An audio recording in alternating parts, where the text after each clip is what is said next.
Hi. Hello. Thanks for joining me. Oh, you're very welcome. So look, I want to start with Jersey Cares. That was an organisation that until recently you were the chief executive of, an organisation that you founded. Yeah. Can you tell me a bit about the work of the organisation? What was it? Where did it start? And what was your role? Mm-hmm. Yeah, so it's still thriving really, which is nice.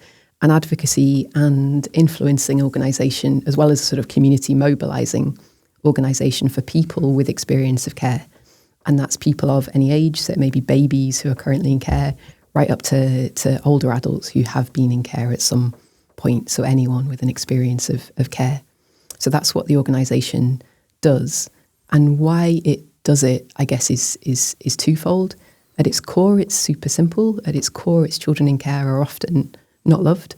The system doesn't enable them to be loved and doesn't enable people to give love. So that was the why, the sort of emotional why of why we did it. And it's what pulled together a range of actors to develop Jersey Cares. And I was new and naive in Jersey, so didn't know any better. But the people who came together hadn't spent time together previously. So we had Jersey's chief minister, who's Tory-leaning, and we had Jersey's leader of their only political party, which is left-wing Labour-leaning, come together and meet in the top room of a little Catholic cafe of noisy Portuguese older women, and over the sound of their voices and the noisy coffee machine, we developed what we wanted this organisation to be.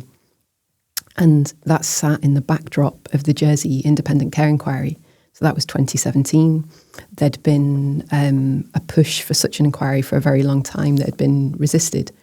But they'd finally agreed. It was terribly expensive. It was 30-40 million pounds. In a Jersey context, that's referenced often.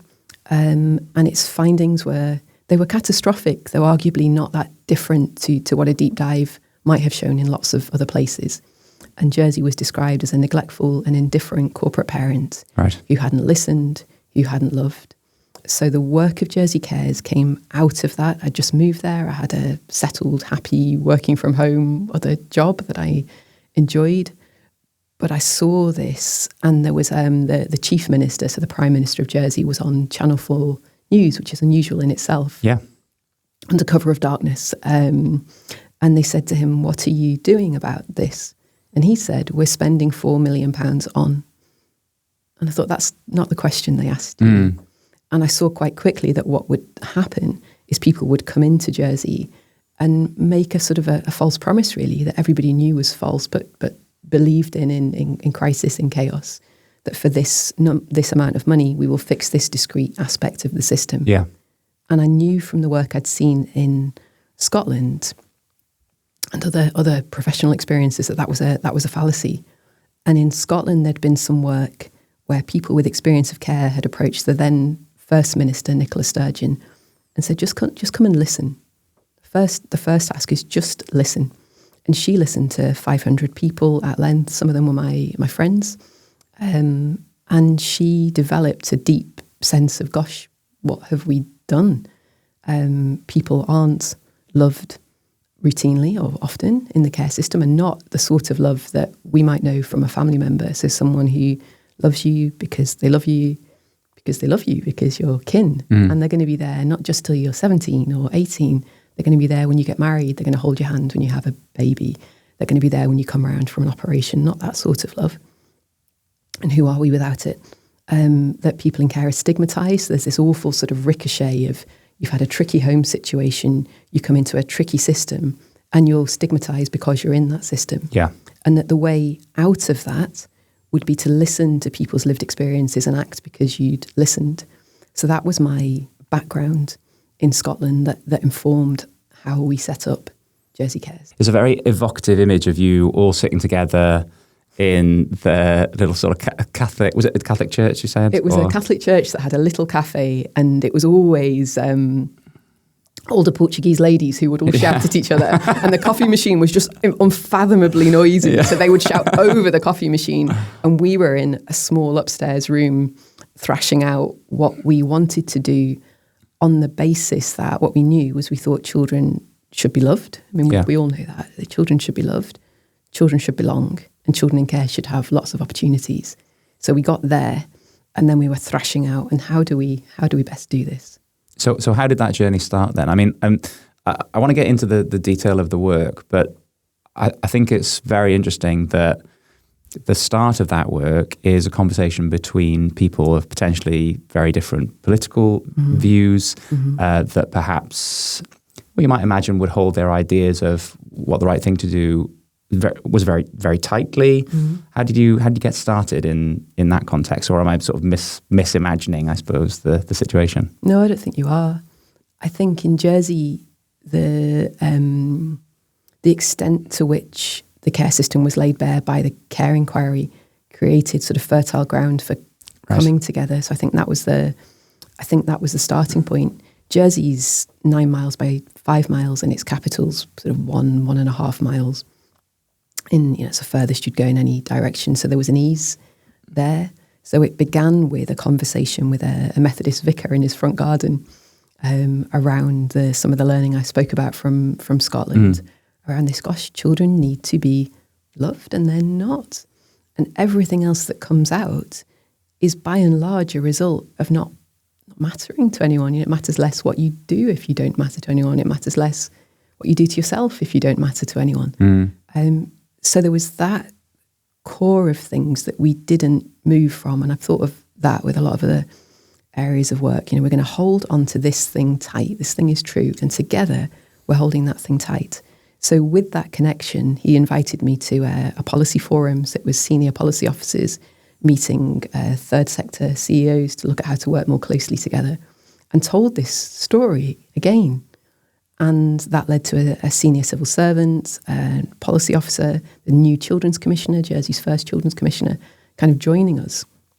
And that story brought in the then chief minister, so a man called Ian Gorst. And people had, again, because Jersey was small, their own felt and lived connections to people in care. They'd have gone to school and played football with children who are no longer there. And so there was those kinds of connections. And then we worked with Bernardo's, and through Bernardo's we worked with young adults who were leaving care. And the director of children's services came and worked with us, and a very, very sort of senior corporate person who'd reached the real top of the Jersey tree joined us and talked about her own lived experience of her parents coming to Jersey with nothing and making something and wanting to give back. So we became this band of unusual suspects that Jersey folks said hadn't happened before. But I think core to that, and I think core to the things that Jersey Cares did best, which isn't all the things, but the things we did best, was never ever deviating from that core, whether it was called naive or unachievable, and it brought in, like you say, it brought in people whose how are we going to get there varied, but the core of it must be done meant they came together and worked towards a tangible thing, which we built. So let's talk about that. What did get built as a consequence of those initial conversations? So initially it was that network, and it was that foundation that moved to some degree, not completely at all, away from a sort of Victorian model of charity. It wasn't let's help the poor orphans and give them shoeboxes and gifts at Christmas, and it had elements of let's give people gifts at Christmas, but there was a sense of us about it. So for example, we invited some Scottish peers to come over, and we held conferences for professionals led by young adults with experience of care. And we then held dinners, and we always made sure they were beautifully done. They were beautifully done, as beautifully as you do for your own family, because the symbolism of that mattered. And I remember the senior corporate person I mentioned sitting down, and she sat with some senior professionals, and in between some young people who had care experience but were also working in the field. And she turned to me and she said, "I can see our Jersey Cares community coming together." And I thought there was something really important about the level playing field of that, or more level, not level, but more level. So that was the sort of sense of network, the sense of vision. So we started to see Sam Mezek, he was called the still leader of Jersey's only political party, became the children's minister. So we started to see the language of home and love and stability weave through into policy. So right. the space to influence that they then become measures and they then become practice. So we started to see those things. We started to see Jersey's media is small, so them really taking interest. Because I think why people took an interest was because it had a golden thread all the way through. We knew what we were for, and that was interesting and I hope compelling. And then we, in that little room above the little cafe, we thrashed out, what did we want to be? Did we want to be a campaigning organisation, or did we want to be commissioned by government and provide independent advocacy? Did we want the in-reach that would give us and the breadth of people we could work with, or did we want to be outside the system? And I remember, because we literally voted with our feet. The group went one way, a group went the other. And we decided to be commissioned by the government, and that sliding doors moment took us in a particular direction. So we became Jersey's first provider of independent advocacy for children in care and care leavers that could offer that widely. We got some incredible independent funding from a philanthropist who recognised his own childhood. He had nothing, but he was happy, and he wanted that for children and adults. So we were able to offer advocacy to anyone with an experience of care of any age. We were able to run various campaigns, and we were able to directly influence government because it was also small and localised. And the civil service and government would often work in the same buildings. There was a relative ease to that, as long as we led with why it mattered. If you're still here, my assumption is you're finding this conversation useful. We're recording these interviews because we think it's important to share stories of people who are leading and designing more human, impactful and relational public services, and we'd like as many people as possible to see them. If you think you can help us with that, then I'd be so grateful if you did one of three things. You can just like the video, and that'll help other people to find it in future. You can leave us a comment and let us know why you stuck around, or you could subscribe to the channel. And honestly, I've got no good reason for that other than it would cheer me up. Okay, back to the interview. I'm thinking as you're talking about geography to a certain extent, because Jersey's a pretty unique place, isn't it? And I don't know the island. I've not visited, but I'm from a relatively small town in Wales, and I spent lots of time in small Welsh villages where you know people in a way that you don't in London, for instance, where I lived for a long time afterwards. And I'm interested, what role the geography of the place had in the development of the work and in the relationships that existed between people. Because there was something that you said about, people in the work having, experience of care, if not themselves, but through people that they would have known at school. Within a very defined geographical area, there's no escaping the good and there's no escaping the bad, I imagine. And I wonder if you've got any thoughts on that, what role that dynamic played in the work. I think it certainly did. So I recall a conversation with a minister, a newly appointed minister, and he said, and you might not have thought it on first appearances, to be honest, but he said, I get this. There's been, Jersey's divided into 12 parishes. Right. And he said, in my parish, there were children, and I saw them with no food at 2 and 3, and I saw them graffitiing with bad spelling at 7. And when I saw him jacking cars at 12, I got it. Something he was good at, I got it. So you could have whatever political leaning that you had, but an experience of your community that meant you could be, to some extent, politically agnostic on the approaches used if they worked, at best. At best. So it certainly meant those things. But something I've been thinking about is, I'd argue that we've all got access to that kind of congruence. Yeah. And I think there's probably something about bigger systems, and I think Jersey's fallen foul of adopting bigger systems in a small place that allows you as a professional not to connect with those experiences. So I found speaking one-to-one with ministers, for good, bad or indifferent, most of them would cry at some point in the conversation. Yeah. Because they'd held on to a felt sense. And I think that was a strength that wasn't always fully explored in service of, yes, but we've got to get on and do, and the disconnect between that, gosh, we know what matters, and the getting on and doing. I think sometimes in that space is where we fall short. I wanted to ask you about something that you that you said at the Relational Public Services Conference that we were both at in Manchester. You said, and the reason I'm asking this now is because maybe there's a link to what we've just been talking about and maybe not. But you said that sometimes when we argue amongst ourselves as a system, there perhaps isn't anything left for the people that we're trying to help. And the reason why I'm connecting these two things now is you said something about, sometimes small places can try and adopt ways of working that are appropriate or make more sense maybe in bigger systems, but perhaps not so much in smaller communities. So I suppose the question is very complicated and very difficult to actually decipher, but maybe it's twofold. What was behind that, what you said at the conference? Because it really did stick with me. And are those two things linked? I think because in my experience, it's not talked about enough. And yet it's glaringly obvious.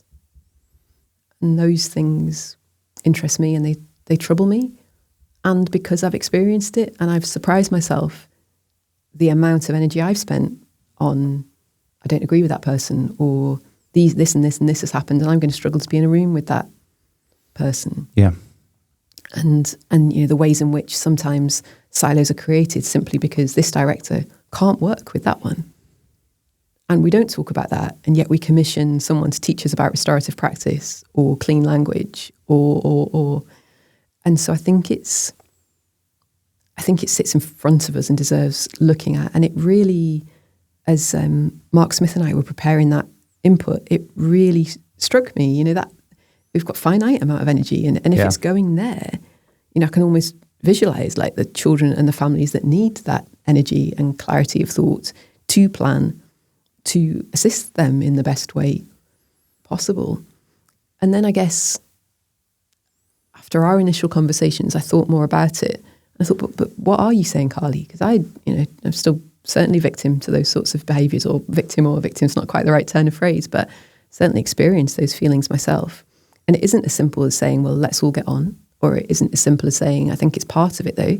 If you're going to have a complex project, involve elements of mediation because you're going to need them. Yeah. I think that's a little part of it. But the bit that I've been thinking about more is what is it about the way we work alongside each other that's brutalising?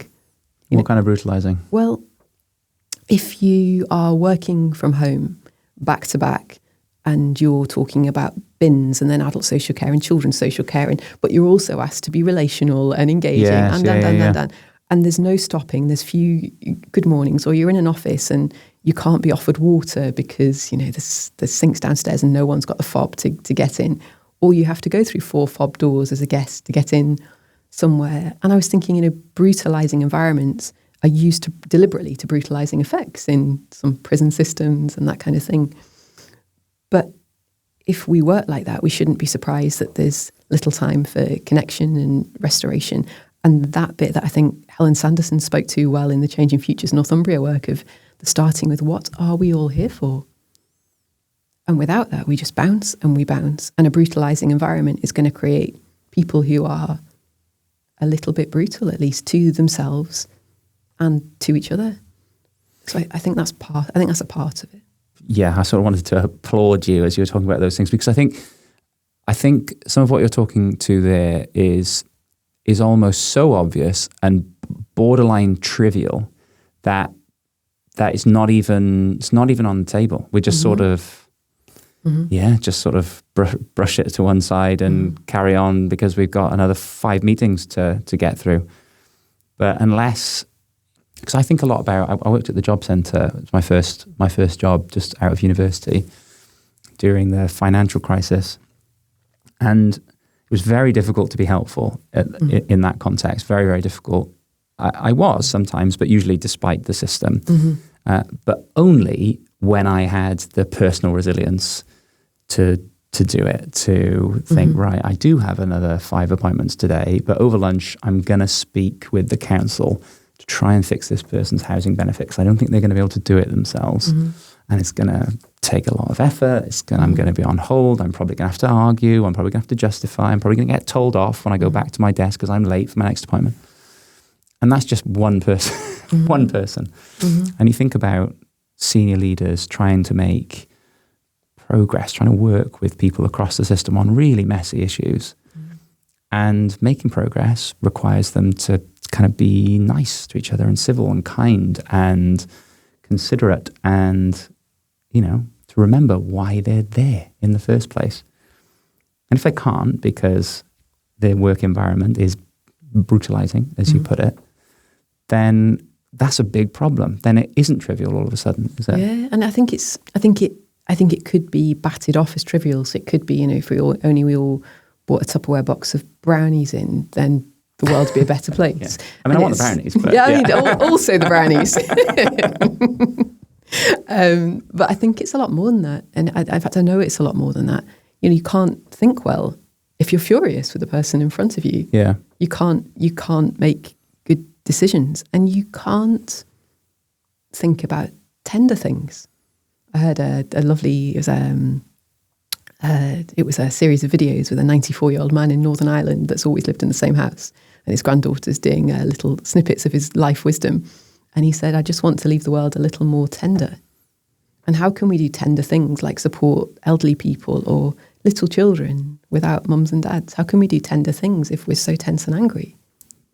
That's not a small thing. It's a big thing. And I think we can ignore that because we're in professional roles. And I think too, that we don't afford that same leniency to families in my world in situations of vulnerability. So, in order to get your children back, you must be able to liaise with dad about shared care. Oh, but dad, we've got this dynamic. No, you must, without any help, without all the sort of trappings that we might have. So that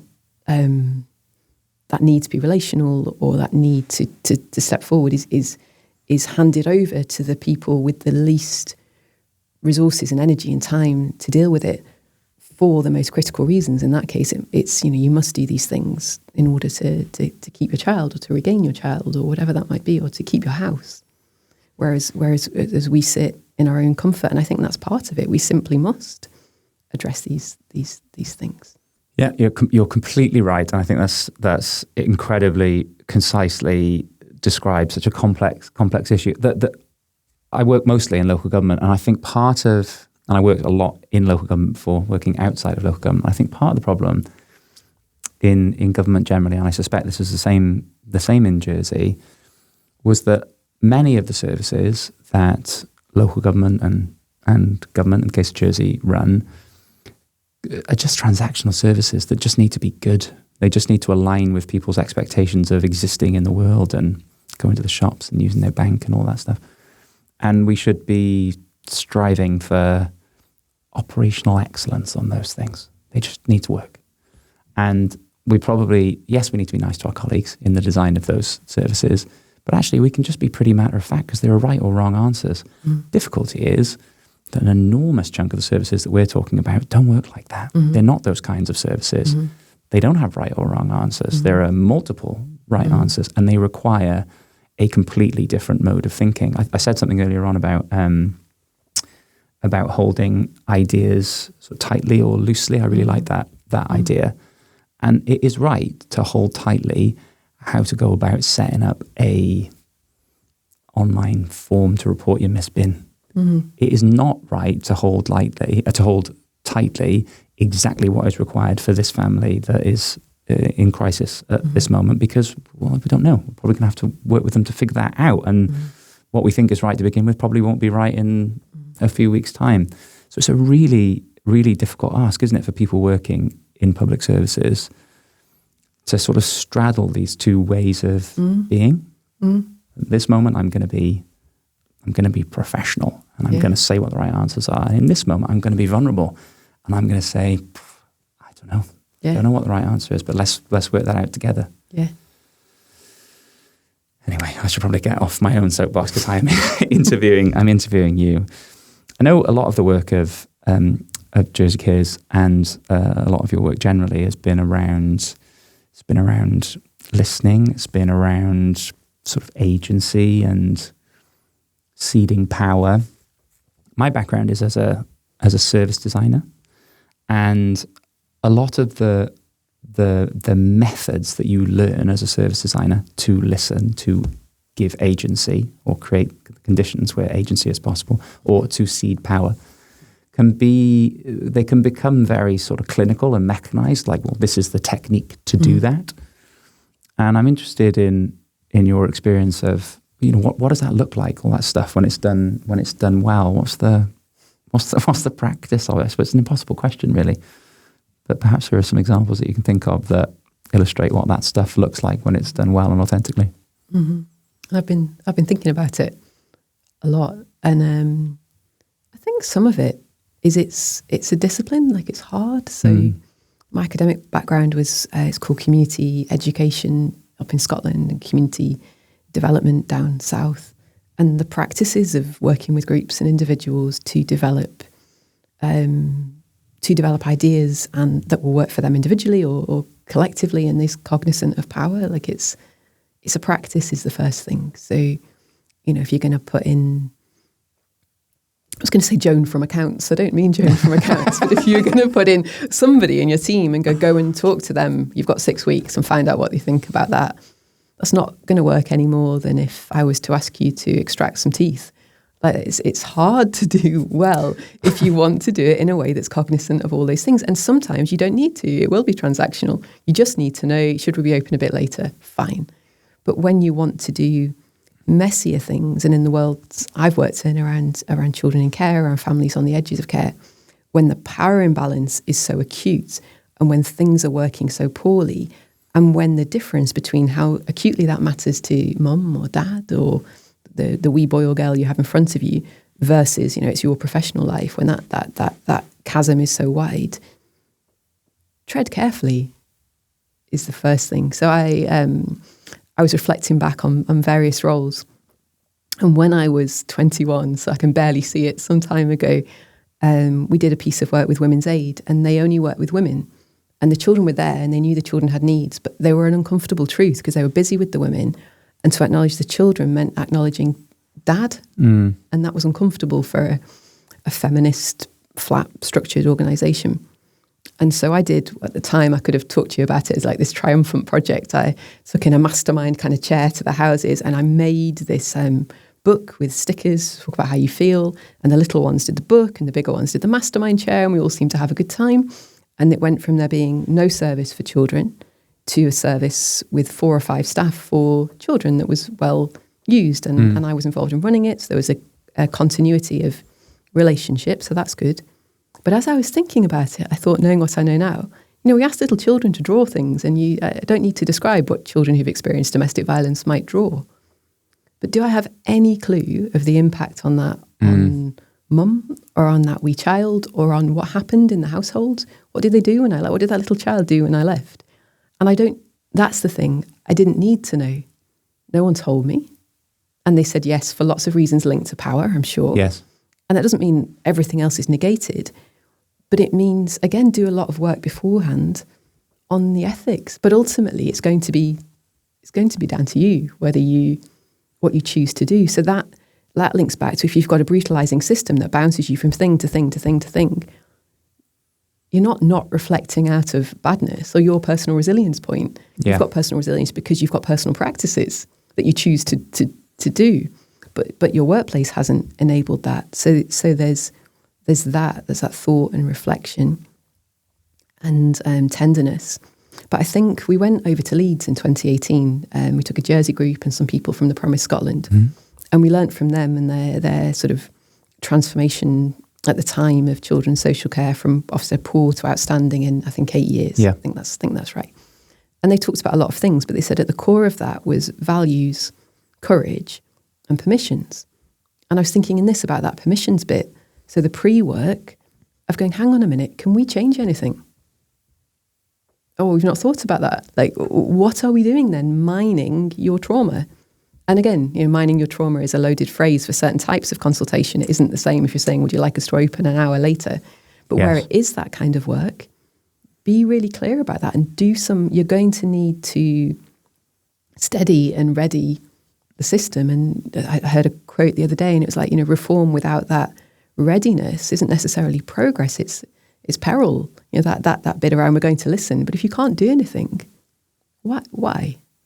And there might be a reason, but I'll articulate that. So I was thinking about the women's aid work I did, the Jersey Cares work, and a sort of piece of work around family learning and adult learning pathways. What made those congruent was there was resource and money and time and willingness to do stuff with people afterwards. So I think there's a lot of that pre-work that gets missed. It's not funded. It's not considered because things are done in a rush. And I think there's a real risk around a sort of push at the moment for we must involve people with lived experience to do more harm than good and to create a lack of congruence amongst professionals that they find difficult to talk about. Because in saying, I'm uncomfortable with this, are you saying you don't think these people with lived experience of whatever it is should be there? And that lack of congruence and borderline dishonesty with each other then ricochets into its own problems, I think. Yeah, and this is part of the problem with my training as a service designer, and that I observe in the service design profession generally, is that there are phases to a project. We're going to do a discovery because that's what's necessary. That's how we understand people's lived experience. That's how we understand what's happening closest to the problem that we're trying to make progress on. But it can be very problematic because if there's no thought into, what comes next then it can end up doing a lot more harm than good because we set an enormous amount of expectations. I mean, even things like, let's say you're going in to try and understand the lived experience of people that are living in temporary accommodation. Well, just by you being there to try and understand what's going on, it implies that something's going to happen, that something's going to get better. And very rarely are the people who are having those conversations, often they're very good at having those conversations, relational conversations where they're really building trust. Very often do they know whether it's going to be possible to do anything afterwards. So those expectations can't be, I don't like the phrase managed expectations in this case because it sort of feels overly clinical, but that's kind of what it is. We're not saying to people what to expect next, and that's hugely problematic, isn't it? And sometimes where we are, but they're about a kind of discrete element of the system where it's already fairly tightly defined and you're just asking for kind of minor tweaks. That can be deeply problematic too, because you've got in the world I've worked in, children in care, what do you want? I remember the CEO of a similar charity in New Zealand said, she came into the work newly and said to a child in care, what do you want? And the child said a chest of drawers. She thought it was the saddest thing that she'd ever heard. And that's some of that emancipatory practice. You'd have to work with people for a long time to see that's what you need. But what do you really, really want? And when you get to that, it's what you'd expect it to be. Yeah. On a family, my own, often my own. If circumstances had been other, we'd be supported. That would be my own. But I want someone to whom I belong. There's a lovely young man I knew who's had a series of jail sentences now. But he used to say, my friends, when they say mum and dad, and they moan about them, they don't know how lucky they are. That's what I want. So when the wanting from your lived experience is so jarring with the system saying we can adjust how social security and this other department work with you to secure your first home at 17. And then what I've seen as well is what that can lead to is a sort of socialization in what's called participation, so asking people stuff with lived experience, where you learn, you mean I'm supposed to answer this. So I had a conversation with my 10-year-old son yesterday. He was you and asking me questions. I was you. I'm not really sure. He's not got a twirly moustache yet. It may come. I could see it.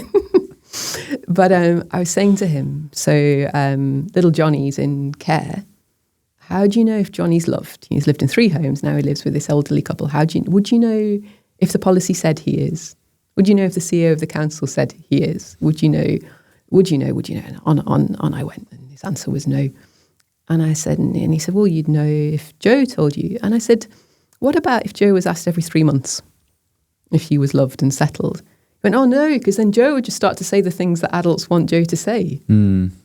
So there's this, I just think wherever we look, there's a lack of honesty and candour about what we're doing, because we're busy, because we're flailing, because we're in crisis, and because we're not stopping. And I think some of those examples from Changing Futures Northumbria have just stopped briefly, stop for a few minutes and remind ourselves that in itself, that holding on tightly to what matters, I think is one of the keys to unlock doing meaningful things, because we're doing things.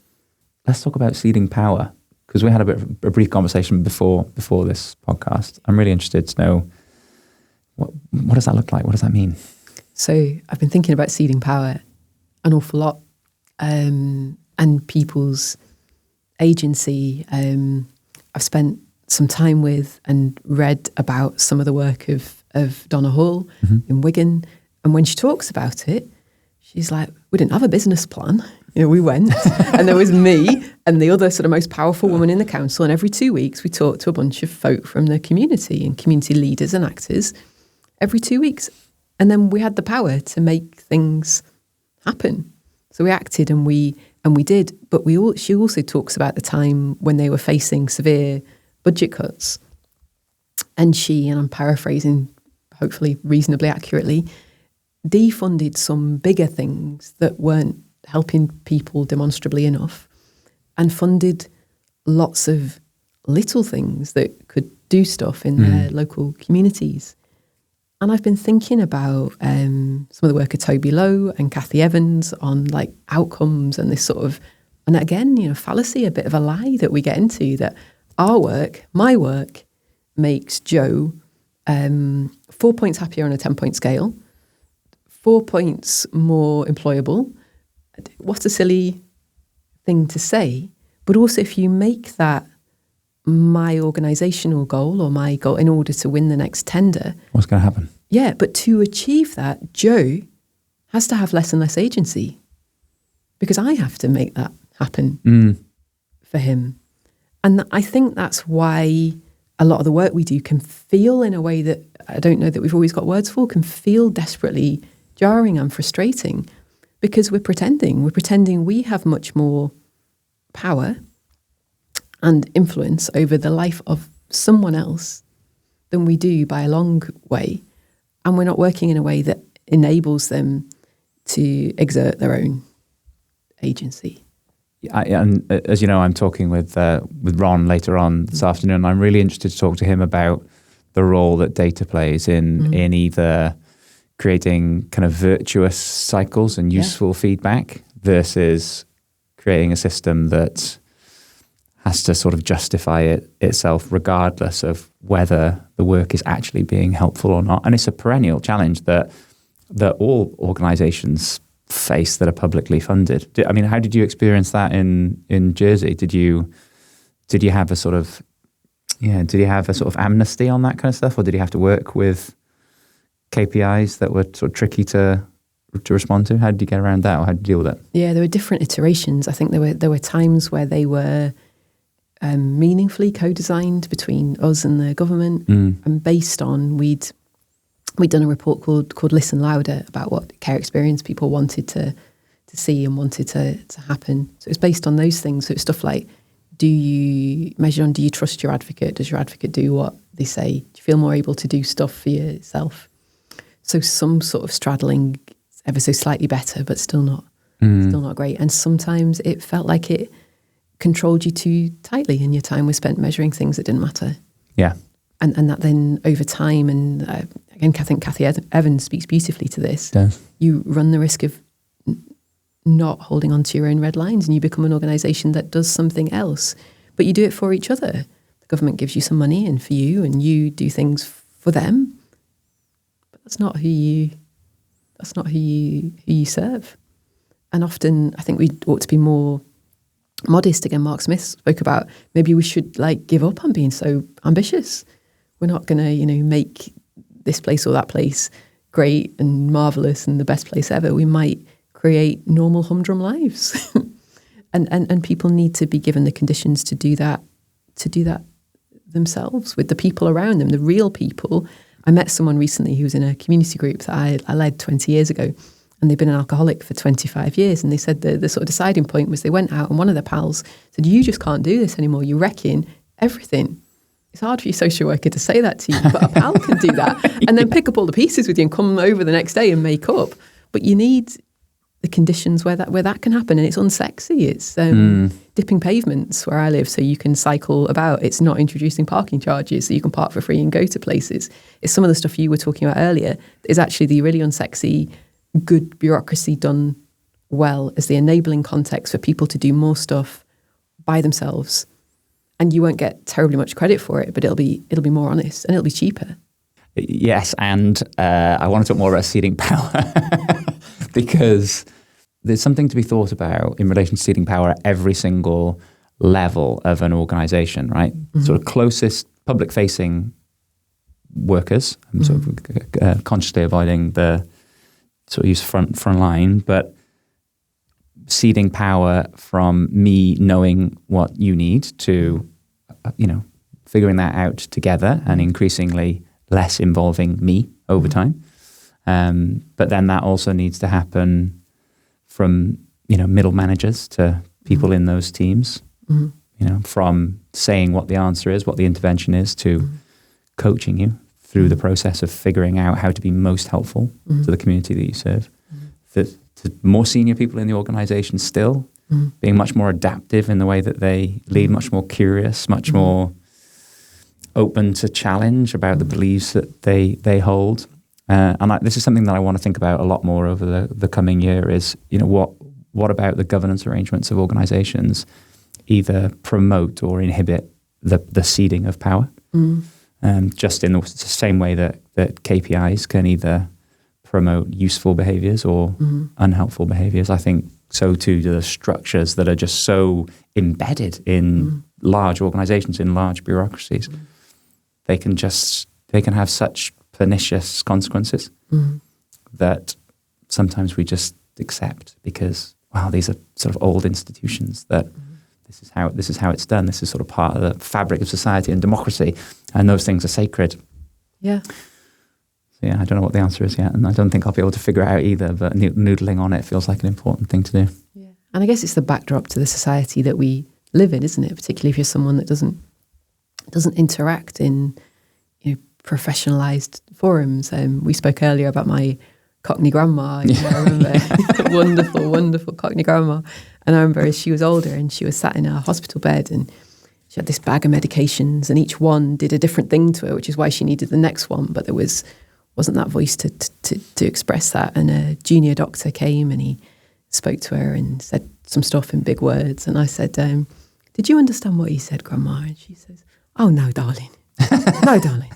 And I said, and would you like me to ask him to come back so he can explain? And she said, oh, no, darling, he's busy. And there was that reverence for someone in a position of power. So yeah, there's that how much more so if you're someone that doesn't interact with, it's difficult as a professional with other professionals. I think that was something that I used to have really mixed feelings on as I talked to different people in our work in Jersey, a sense of kind of co-victimhood. I am a very senior person. I work on behalf of these people who are in situations, they're not vulnerable people. They live under a bridge, they're not vulnerable, it's tough, but they're in situations of vulnerability. And I feel like I've got no voice. I feel like you can't adopt their position. You've got a bit more agency than that, but it is hard. But how much more so if you're not used to those forums? I was at the Solace conference the other month, and the CEO of NHS Forth Valley, a guy called Ross McGuffey, he spoke about this. He did things like his speech and language teams. He's like, they know. They wanted to go into all the schools and catch people early. So he created the permissions and conditions where they could go into the schools and catch people early. Yes. And he had this data that, again, I want to pin it on my walls. It was just absolutely marvellous because, of course, he caught people early, but the teams got to know families as well. So the highest number of referrals started to come from parents. And you saw how that changed the early stuff that cost less, and the very sharp, expensive services could be provided quicker. And again, there was less need for them. But that was simply creating the permissions for what is known to work. And yeah, I'm curious about the role of power and co-victimhood, I think, in there not being more of that.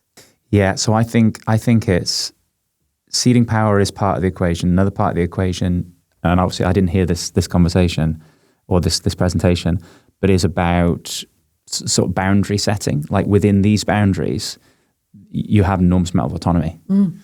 Because I think autonomy without boundaries is very difficult, because all of a sudden you can stray into territory that actually you don't have influence over. Maybe it's not even legal. Maybe there are some statutory reasons why you can't do that.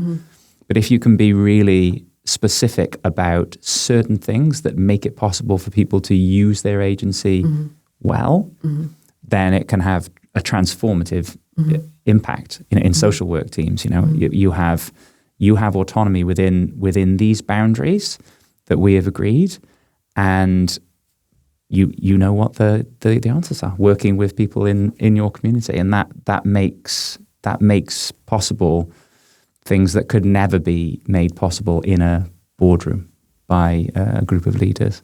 I think that is right, and I think in Jersey, that absolutely, with autonomy, with no borders or parameters or regulation, the care inquiry showed quite how dangerous that is. But in addition, I think to those parameters, there has to be a culture of reflection. And yes, and again, that going back to what are we doing? So I had a conversation with someone who's just starting out as a residential childcare worker, and they're obviously naturally good at this job. And they said to me, there was a little boy and it was his birthday, and I wanted to buy him a present.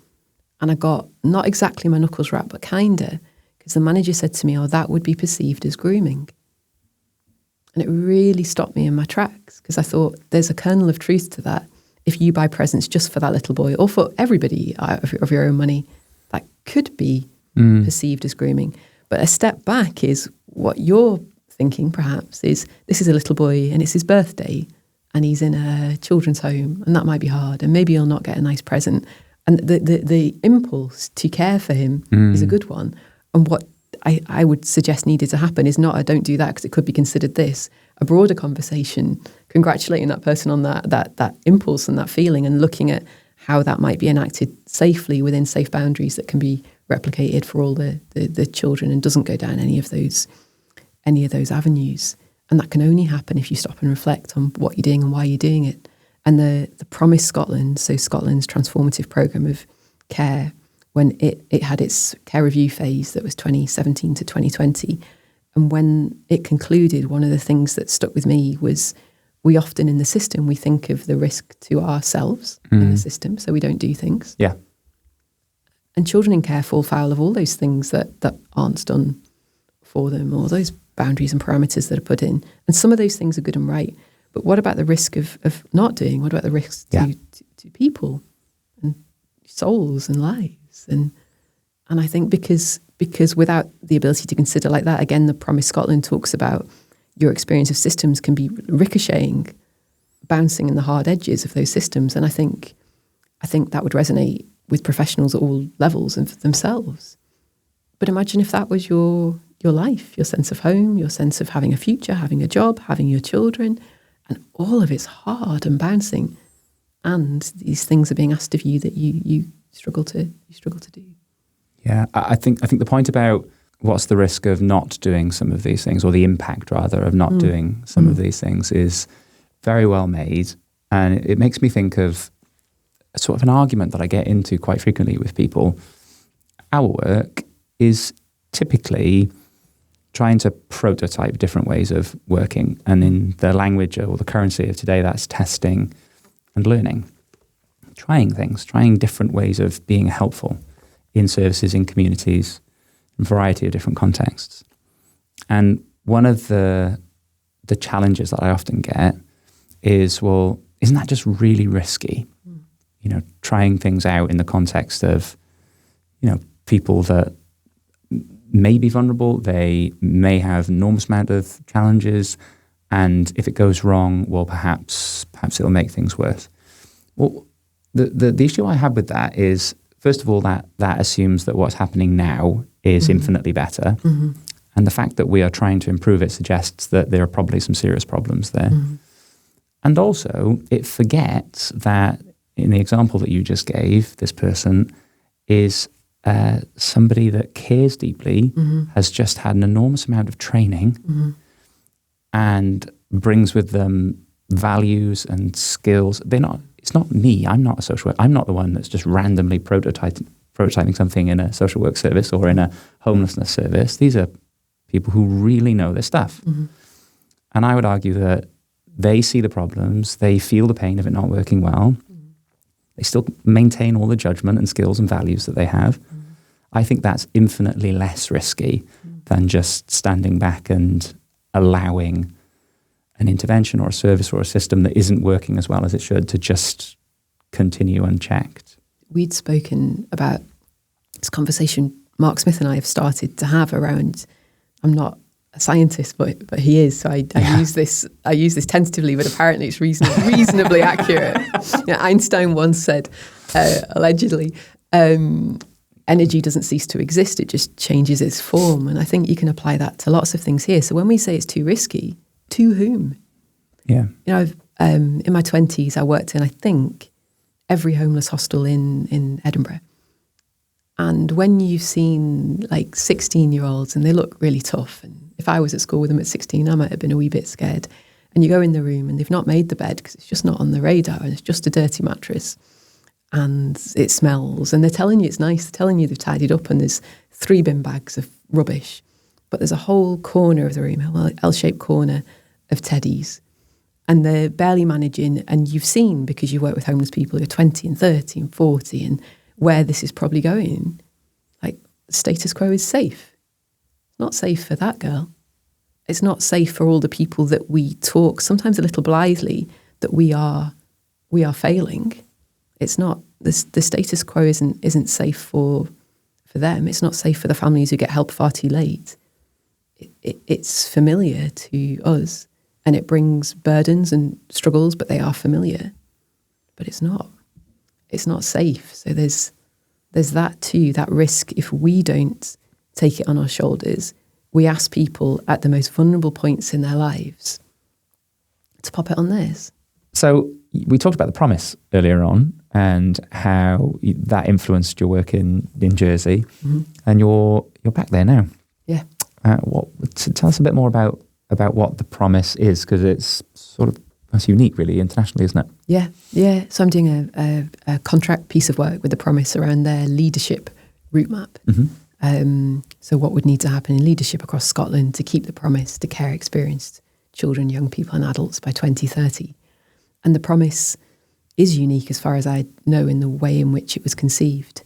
So Nicola Sturgeon was encouraged by a group of care experienced people who she met through an advocacy organisation to listen to them, and in listening came to understand that children need to be loved and the system routinely doesn't enable it. And through listening to them, she came to feel and sense why that mattered. So that meant growing up with no one to hold your hand as you had a baby, no one just to call, that bit where you want to send a photo of your child to someone, some of them doing something utterly mundane, but it's important to you. There's nowhere for it to go, no reference point, no one to teach you to paint the walls. She got to see and feel an emptiness, a literal worthlessness. You are worth less than other people because a group of kin hasn't claimed you. The idea of being claimed, I think, is really helpful. So not loved, stigmatised, and the way in which to change that would be to listen. So Scotland, under the leadership of the absolutely phenomenal, tenacious and sharp Fiona Duncan, undertook a process of listening up and down across Scotland, and they listened to 2.5 people with lived experience of care and 3,000 people of the workforce broadly defined. And so the findings of that review were what needed to happen in order for children to be loved. And Nicola Sturgeon said at the time, that's the goal, that you will be loved. That was the promise. That was the promise, that you will be loved, which isn't straightforward. And she said, if we need to tear down the system to do that, then we will. So it started with that felt emotional commitment that she talks about being the sort of strongest thing she carried from then forth, and talks now about being a foster carer, and a deep knowing And it led to a series of interactions and events with people with lived experience where they would speak in political forums about their experience, and you could hear a pin drop. It had an emotional tone and a moral congruence that was unlike a lot of other reform initiatives at the time. The interesting thing about listening to you talk, a promise that children will be loved, that depending on your professional experience, that could sound like a really radical thing, or it could sound like something just totally mundane. Like, well, of course, children need to be loved. But when you're sort of coming from within the system, you can understand just how much of a stretch that might be to make that happen. And I'm wondering what your perspective is on, how radical is it to fulfill that promise? I think so. When it was framed in that way in Scotland, it took a long time for that language to be accepted for those reasons, and it's an odd, slightly jarring, slightly uncomfortable thing to talk about in work. It's not language that you use, is it? So it was difficult for that to be accepted. But I think some of that listening and learning to people with lived experience of care, and then I was going to say that was what made that obvious, self-evident, palatable. But I think my experience of the same in Jersey was slightly different in that it was often connecting with your own life. I mean, I'm thinking of a range of politicians and civil servants that made that make sense. Of course, my, sort of composite examples. My daughter's got anorexia and I've had to care for her like into her 30s. I know that you love people because you love them and you don't give up. Or my dad was in care, or I wasn't in care, but my mum died when I was 4. So there was this sort of, again, just felt connection to, of course, children need to be loved. Animals protect their own, of course.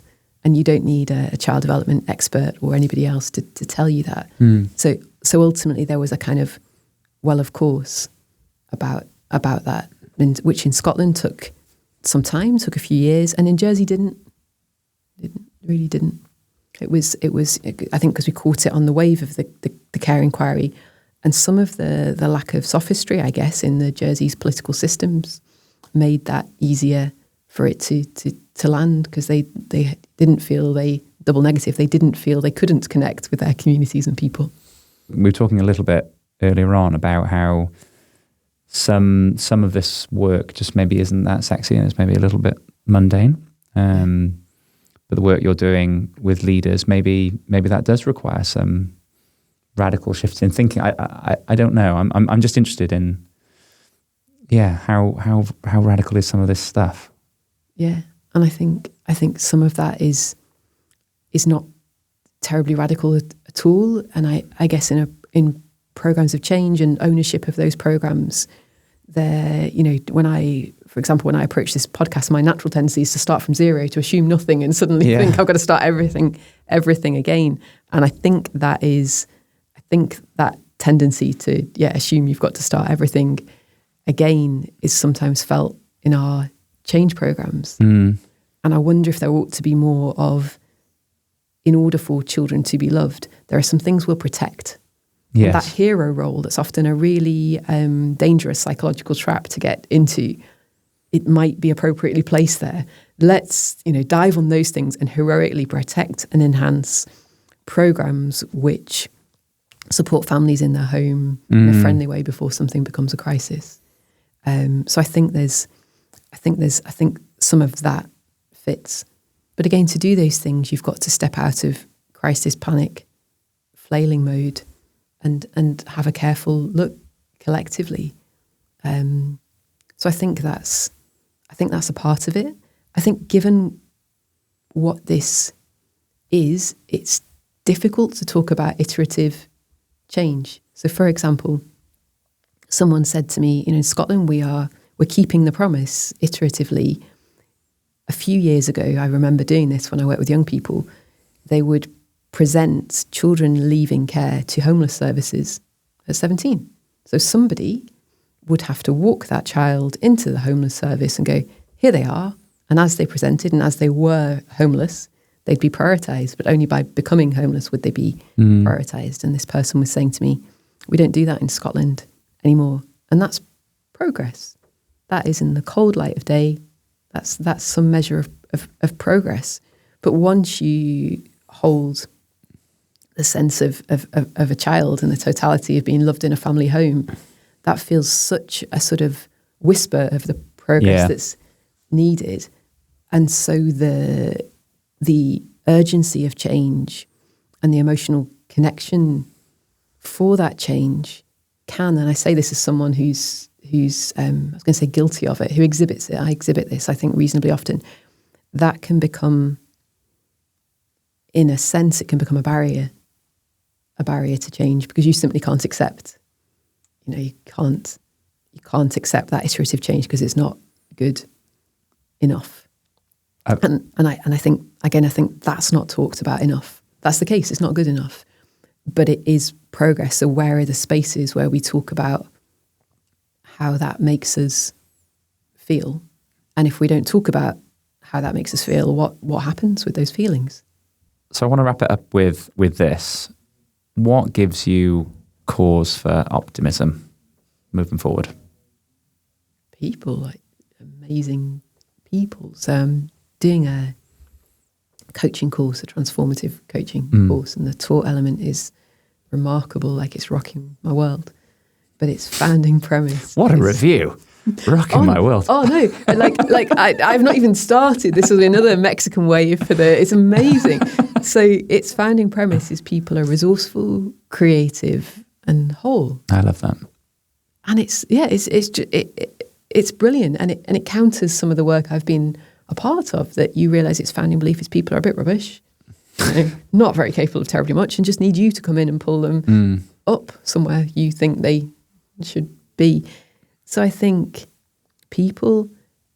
seeing community organising and mobilising, I think having worked with folk, we touched on it earlier, who people would call vulnerable, so homeless people and young kids in homeless hostels and mums who've been abused, and that framing of, gosh, you're not vulnerable, you're the most amazing people that I've ever met.